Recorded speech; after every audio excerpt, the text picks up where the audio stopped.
North and South Korea have been exchanging fire over their disputed maritime border. We can speak to John Delury. He's an assistant professor at Yonsei University. He joins us now from Seoul. Thank you very much for being with us. There's no coincidence, is there, that the US is carrying out military operations off the coast of South Korea at the moment, is there?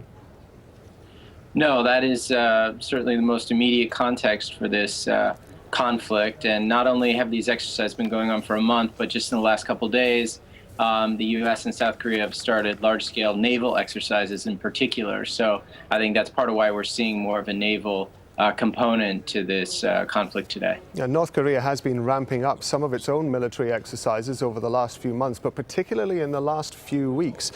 How is this being, what is the reaction to this in Seoul? And in fact, you're in Seoul. What do you feel about this? What's the threat?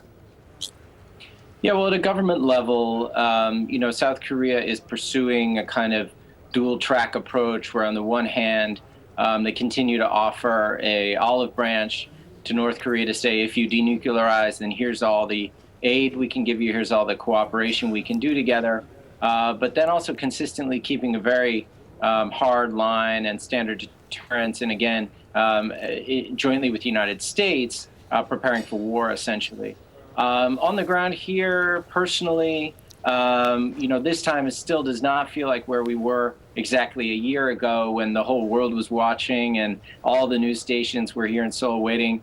We did seem like we were on the brink of some kind of real conflict. At the same time, I would say I don't feel like this has sort of reached its crest yet because, as you mentioned, North Korea has been firing off rockets, first more than usual short-range rockets, medium-range rockets. Yesterday, they threatened potentially a fourth nuclear test. And today we have firing by both sides along the disputed border.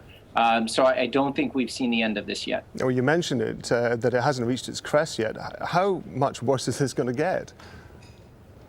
Well, I mean, certainly, the North Koreans aren't subtle. And they made a point yesterday of saying we're contemplating having another nuclear test.